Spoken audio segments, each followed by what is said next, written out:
directly want to invite Carlos to come up. Carlos Batlle, I think we almost grew up together, I must say, in these debates for the last decade or so across Europe. And he's as an electrical engineer, I'm more at the Faculty of Economics. At that time we were still called the Faculty of Economics and Politics, and we lost this part, politics, which was, according to Carlos, appropriate, because he was always complaining that we were far too economic-based and not considering the political dimension, whilst IIT, the institute in Madrid, was considering a lot more also the political implications. I think he has a lot of experience with regulation, with implementation in Central and South America, which I thought was always quite intriguing, and has now recently, in the last years, worked a lot in Brussels on European processes, supported a lot the UK regulator in their discussions on capacity mechanisms, but also since 2011 spends about a third of his time, and I don't know how he managed to do that with his family, in MIT, in the energy group over there, and brings a lot of the experience from the US over here. So 20 minutes are yours, and then we discuss afterwards. Okay, thank you very much, Karsten. Just to tell you that we've been around 20 years, not just 10, so it's pathetic to know it, but anyway. And after all that time, I think I know nothing. The sad thing maybe of my presentation today is just to give you the impression that we don't know anything useful yet about markets. And we still have the exactly same discussions we had in the late 90s. We are coming again with the same things, and well, I know it's pretty frustrating, but it's part of my message today. So, well, very quickly, I want to thank a lot DIW for inviting me here. For me, it's a pleasure. I've been looking at the program, and I have only one complaint that I think is not right, that I will not be able to be at the same time the 5th floor and the 1st floor, because the parallel sessions, both of them, I would like to be in both, because they look amazing. So it's going to be great to spend the day here. Very quickly, because only 20 minutes is very little. When designing the discussion with Christian what to talk about today, to kind of give a broad look of issues regarding electricity market design, or even policy or political affairs, I want to make a kind of to expand on what Karsten told about me. I've been working specifically advising regulatory authorities and governments. And when you start being an academic and you enjoy discussions with brilliant economists, you have the pleasure sometimes to hear Professor Newbery talking about economics and energy economics. You get there and finally you are in front of the Secretary of State of no matter which country. You realize that life, unfortunately, spoils every good economic analysis made by an academic, right? So when you have to get things done, you realize that there are other interests. That the first lesson I learned was, Carlos, you cannot help me if you are not pragmatic. And since then, 20 years ago, I've been kind of puzzled with all this pragmatism of politicians that they want to implement regulation, and what we know it should be the right way of working if people would not be the way they are.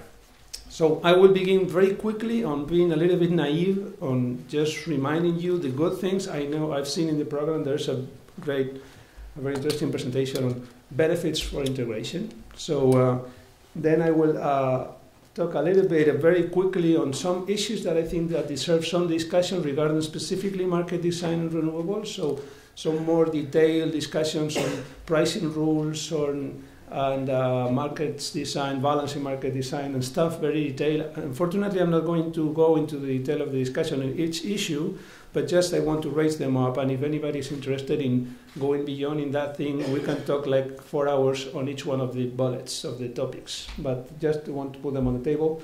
Since then, in the afternoon, we will have a financial transmission right discussion. I will summarize a little bit my view on that. There's a paper that I'm happy to share with you on that particular discussion in the European context. And finally, since I'm in Germany, I know I cannot go without saying something about capacity mechanisms, and something we were working on since the 90s, and we have been designing these capacity mechanisms for some governments, and for me it's great after all that time to be here in Germany talking about this, right? Because 10 years ago, if I came to talk with Karsten, and he looked like a communist. Like, no, Carlos, don't come with this capacity thing. You don't believe in the market. No, don't do it. We will never have this in Germany. Ha. Okay. Anyway, so let's go. So very quickly on benefits, I don't want to go through this. You all know that. So if we would be able to integrate markets, it would be everything great. So we can just share our resources. We could, instead of installing solar in a country that has nothing but clouds, we could put this solar somewhere else, and it would be much more efficient, and we could share all these things, right? We could reduce costs on exchanging. Everything would be great. And again, there's for sure a presentation there. But this is the scheme that we should have in mind, right? But unfortunately, we have to remind also that this is not real life. And unfortunately, it doesn't work that way. But just I wanted to set up with this. If we go a little bit more in detail, and we're going to go talk about renewables, what do we need? Well, more integration and better design. So everything that would mean going into a much more detailed way of designing markets. So having locational market prices as in the US, so calculating the price in each node, and I will go back to this later, or at least integrate the different power exchanges with all this price coupling between regions in the European Union. So this looks like a good idea. We should be able, even more complicated, to coordinate balancing areas. This is, as you know, there are lots of task force led by ACER and the European Commission with the TSOs, and so this would be also great. And obviously, if we could monitor all these renewables from at least some control centers, it would be also great. One comment that I cannot resist to put is also that we should rethink grid codes to see why in the EU demand response is not really playing the right role. And this would take us for a full discussion, and it's one of the issues that I enjoy more discussing recently. Why TSOs mistrust so much on what demand response can give them. And I spend lots of my time in the US, and there you see how it's possible. And I think that it's possible, and Ross, I'm sure he will be able to give you a better look. But it's possible because TSOs believe on that, and they do their best to use it. I'm not criticizing TSOs anyway here, don't misinterpret me. A little bit of complaint on my side, so why these previous things are not working in the European Union? Why? Why are not going into that direction, in my view, in the important one? Mainly because the European regulation is a flaw. Not the European regulation coming from Brussels, which is, I think, wishful thinking, but they're trying to do a good job. But then when you get into the regulation in different member states, things aren't working very well. First thing, we have no market anymore. So I bet I would suggest you, who knows a generation plant or an installation facility able to generate electricity in the last 5 years that has been installed without any subsidy in Europe? If anybody can tell me about one, please let me know. I want to talk with them. They're nuts. So there's no risk, there's no market. We build all that thing thinking, well, investors will make the investment decisions. This is over on the investment side. The market signals in the short term are not working, so we still have price caps. We still have the intervention of TSOs. We still have balancing mechanisms instead of balancing markets. We have plenty of things. And finally, the result of this is that investors don't trust on the market prices. So when we talk about all this problem of renewables being in the markets and having lots of zero prices and very high prices afterwards, we could say, okay, you can recover your investment with these high prices. Nobody believes that the regulators would allow a week of thousands euros in the market. So nobody invests. We have lots of national regulatory authorities, and I would say more fairly governments supporting large industrials or even domestic customers. So the prices for consumers are also highly intervened. Not only talking of my country, which, as you know, we're experts at doing stupid things, but take a look at the NOMI in France, where the domestic customers are not going to pay nuclear plants the market price, but a kind of regulated price way below the market price, and nothing happens with this. All these interventions are harming also the market. So all the industrial customers, everywhere you go in every member state, they have a kind of trick to avoid paying for the market price. And obviously this puts lots of bans on and doesn't allow us to move forward. And the most important idea that I would want to leave here is, while we are improving the short-term market design in Europe specifically, so all these price couplings of regions, it looks very well, market coupling, balancing coordination, everything looks very well into the integrated perspective. At the same time, all these capacity markets, which are not a bad thing on themselves, are closing the different markets in the different member states. So the major added value of integration, which means that you can invest on generation no matter where, in the best way where the resource is, no matter if you are in a country or another, is not going to work anymore in Europe, because each country is closing its own market. So France is doing it, the UK is doing it, you Germans will do it, and everybody will do it. And it's built upon a number of excuses, like we'll go that afterwards for that. So to close this, and I was saying the same thing yesterday in the opening event, the market currently now in the European Union was a very ambitious project that now, in my view, it would be nothing but a market for leftovers. So we will have member states that will have their own resources, and yes, when I have something left and I don't need it, I can exchange it in this short-term market, but that's it. Well, obviously, it's kind of frustrating, in my view. Well, so after this, some very quick ideas on short-term design, specifically focused on enhancing the role of renewables. So we have plenty of renewables, and now we have to kind of rethink about our market designs, or should we leave it the way it is? So which are some of the market design issues that should be, at least, we should give a thought to them? The old friends, right? First thing, when we have renewables, obviously it's not very difficult to demonstrate that nodal pricing takes you to a much more efficient solution, right?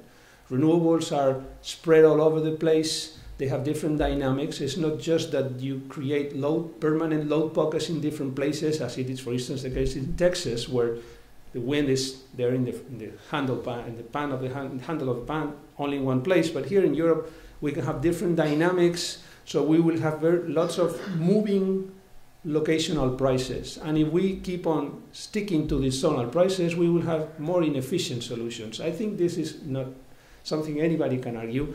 I am fully aware of the benefits of zonal prices in the European context, on all the institutional problems that we have regarding power exchanges, but at least from the more academic perspective, we shouldn't forget the idea that nodal pricing is much more efficient. And I complain against those ones that say that nodal prices don't allow for trading, because this is simply not true. And take a look at the markets in the US, PJM for instance, and you will see that there's a very intense trading activity just based on some hubs in the network. Then we have the discussion on complex bidding, on simple bidding. Complex bidding, as you know, is just the format of bids in the power exchanges in which companies explicitly bid for the startup cost and all the constraints, and the market solves that with all these complexities. Complex bidding, again, it's a much more efficient way of bidding in the current context, because the uncertainties that the utilities face for what would be needed for the next day are larger. So all this uncertainty on wind is relevant. So the closest the bids to the technical constraints of the plants, the more efficient the results. And if you're interested in that, I can pass you also a paper we produced on that particular issue, trying to demonstrate how, for instance, in the Spanish case, as the penetration of wind increases, the mistakes that the companies make when they bid, since they don't have this ability of bidding in a complex way, are larger, and obviously the results, the efficiency of the market is lower. I will skip one of the discussions on like BESS, which is the implications of complex versus simple bidding and pricing rules with investment, because it's a little bit complicated, but just to leave it there. And one single comment on Europe, talking about priority of dispatch, I think that we should rethink that decision of having renewables subject to priority of dispatch.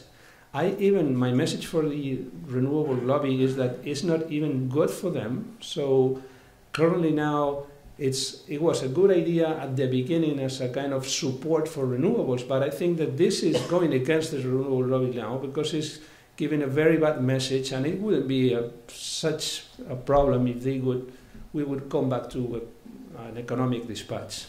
And we call it priority of dispatch, and here in Europe it's just obligation of dispatch. So renewable plants are not even allowed to shut down their plants when somebody is willing to offer them some money to do it. You have the German case. So I think we should rethink about this. It was good to start the business, but now I don't think that it's a good idea. On a little bit on balancing market, this is even more freaking regulatory design. Two very simple things. All the balancing markets are organized around balancing areas that usually correspond to the former large utilities. This is also something that is not good for renewables because obviously when you have deviations, these large corporations are able to fix their imbalances in-house. So they have a huge competitive advantage compared with the small generators. So something like suggesting the TSOs to create or to aggregate in a kind of balancing responsible area all the small ones would be a good idea. I think it would be a better idea to have a single balancing area run by the TSO, but I know that politically this is not possible. Only one comment on dual imbalance pricing, but just leave it there. It's well, I wouldn't comment much on that. One general comment also on balancing mechanisms. This is coming from the discussions in the UK with the cash out price that David Newbury and Surhi can talk about a lot.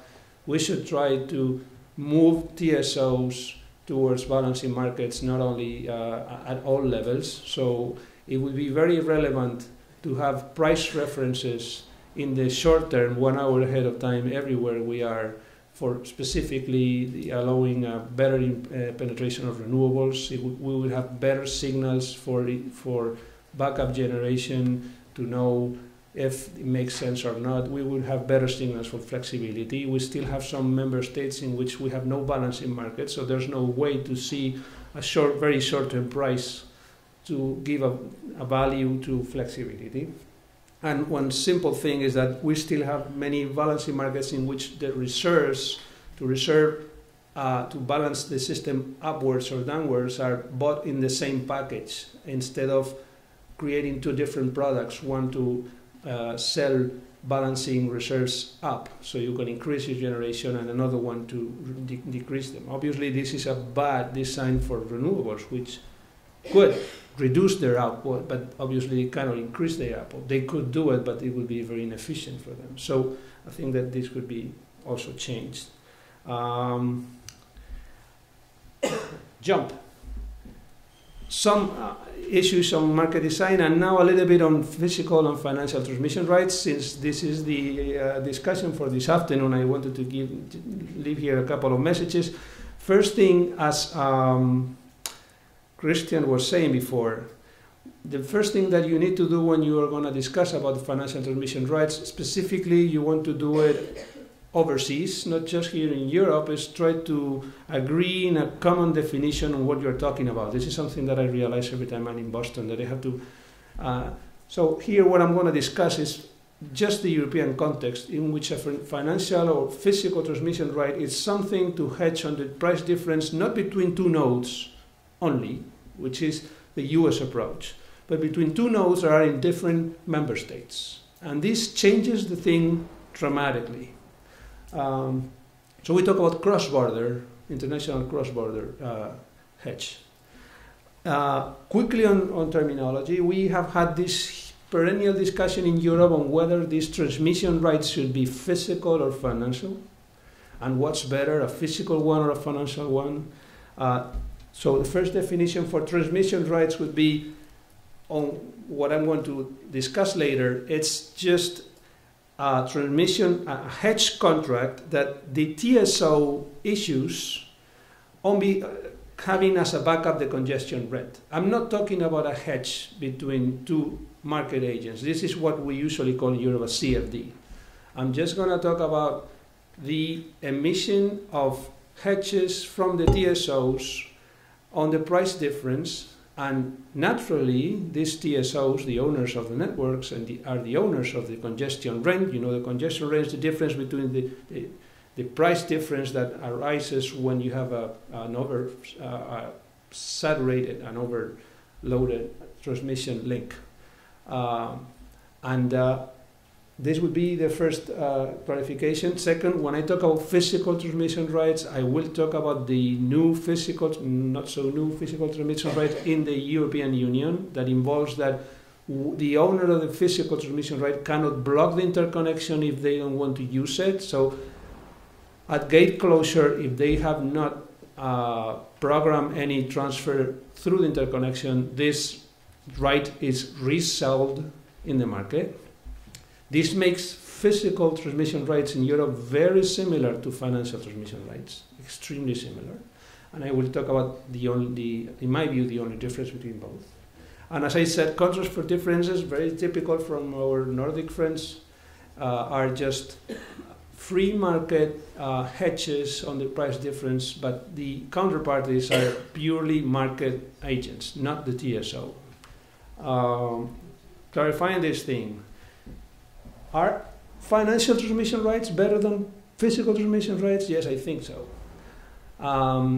Which is the only difference that I see that is relevant between both, is that if I am the owner of a physical transmission right, and I have the ability to just transfer my electricity without bothering about market prices, I don't have the obligation to really show up in the power exchange.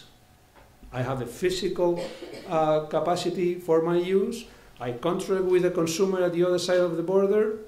I nominate and declare my program before the market closes, and nobody can ask me about the price that I am closing my transfer, right? While if I have a financial transmission right, I just have a bet on the difference between the price in my node and the price in the other node. So I am forced to bid in my to submit a mirror bid in my power exchange and submit another mirror bid in the other power exchange. So my price has to show up in both power exchanges at both sides. Let's assume that you have a country in which you have one utility that owns 80% of the generation.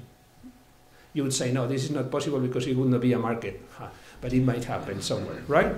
And maybe you like that these guys, well, it's okay, they have this physical transmission, right? And maybe you want them, even though they have that capability, you wanted to show up at least so you can see that the prices that they are selling, at present they are selling to the foreign country, are kind of transparent. So I think this is the major advantage of financial versus physical, in the sense that if you have a physical transmission right, you don't need to show up in the power exchange. You just sell it and you have a price that is given. While if you have a financial transmission right and you want to hedge that position, necessarily you need to bid in your own market, kind of buy to sell in the other one for the part that is not the price difference. And I think this is a very good thing for the European, particularly for the European design. Another thing is that financial transmission rights are much more similar to CFDs. So it's a kind of injection of liquidity that helps the markets, and it will be easier to kind of launch the market for financial transmission rights based on the congestion rent of the TSOs, and then allow for others to create volume, right? While a physical transmission right cannot be mirrored, so there's no way to create a financial product that is exactly the same thing. So we would lose an opportunity to create liquidity. This takes me, and I'm going to be very quick on this, that in my view, the TSOs, specifically the ones, as you know, this is something that the Nordic TSOs are not happy with. The TSOs should be forced to issue financial transmission rights. So instead of waiting to collect the congestion rent in the market coupling in the short term, they should put this natural hedge that comes from this price difference, the congestion in the network. They should offer that hedge to the market to enhance liquidity.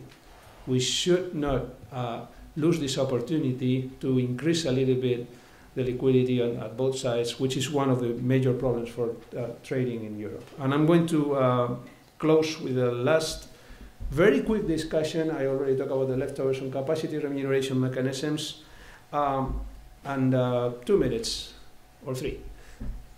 You've heard that many markets, or some markets, Italy, France, Spain, Portugal, Ireland, the UK, Germany, thinking about it, and are now in the way of implementing capacity mechanisms. I don't think this is a bad idea. I've been designing them for 20 years. Now I cannot say that they're a bad idea. But what is a bad idea is if you use them in the wrong way. A baseball bat is a nice piece of wood that you can use to play and have a lot of fun, but if you begin to hit your friend with it, it's a weapon. So a capacity market is a very good thing that is a very good solution, particularly in my view in the current context, but if you design it poorly, it's really a weapon.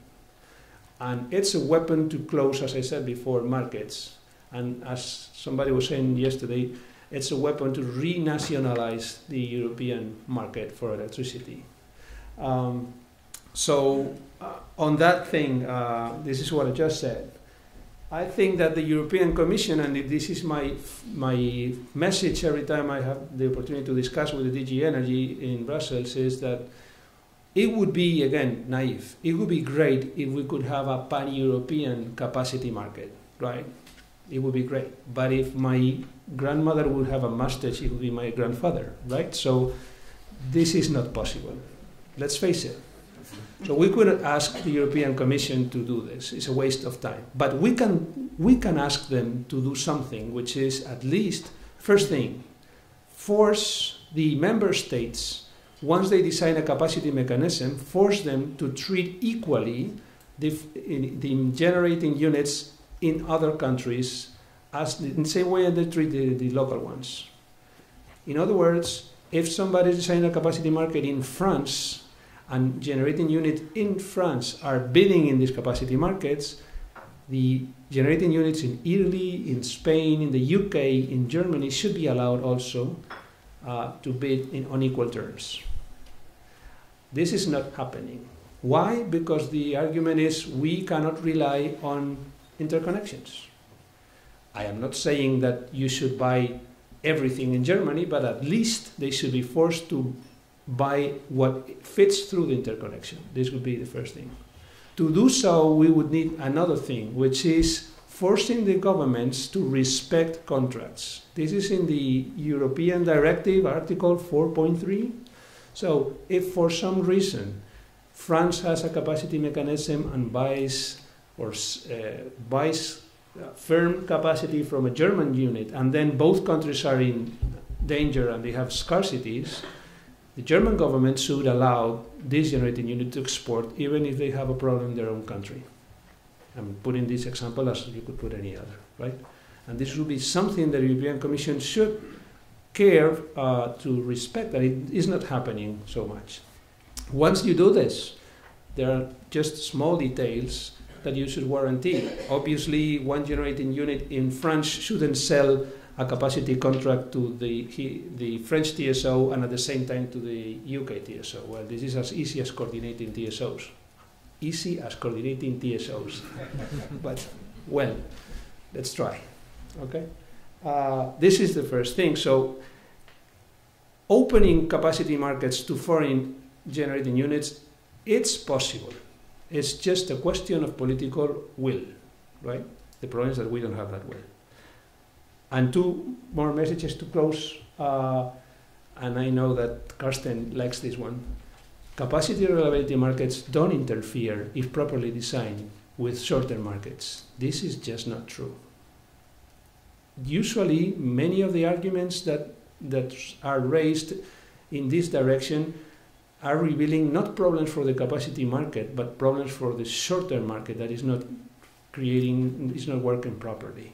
And I can fight with anybody holding the opposite position. I already talked about the role of foreign cross-border generating units in these capacity markets.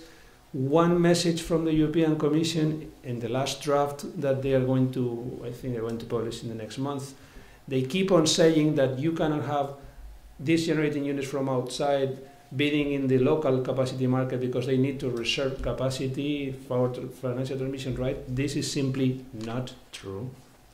And I thank God that after a year of pushing this, Euroelectric, for example, published that and recognized and said that this is not true, that there's no need to do that. So if we don't want to open capacity markets to cross-border generating units, just say it, I don't want, period. But don't come up with these excuses.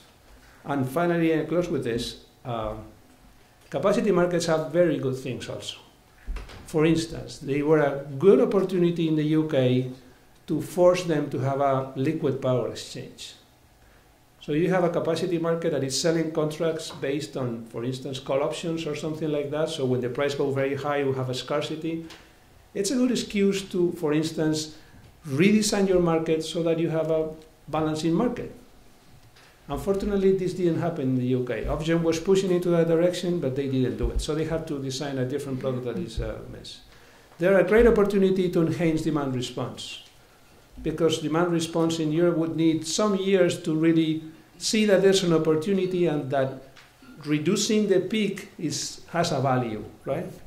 So if properly designed, capacity mechanisms would be great. In the US, if you talk with all the energy service providers, ENERNOC, the biggest one in the US, has headquarters in Boston, they love capacity markets because they say that it gave them the opportunity to really extract value from their services.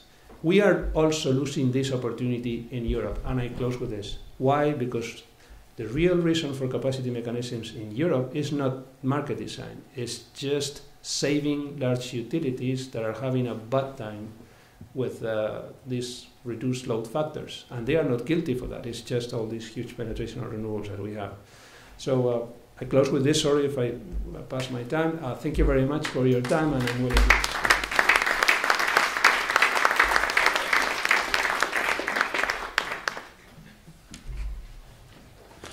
I liked your opening way of arguing against capacity mechanisms in the way, as you said, if you are for capacity mechanisms, you are for using your country as an island. We'll discuss this a bit more afterwards. For me, the question indeed is how do we do something in the European context? And that was the reason why we invited two speakers from islands that could look at more of this broader perspective. Carlos from the peninsula, that obviously has far harder of a time to balance the power system in this situation.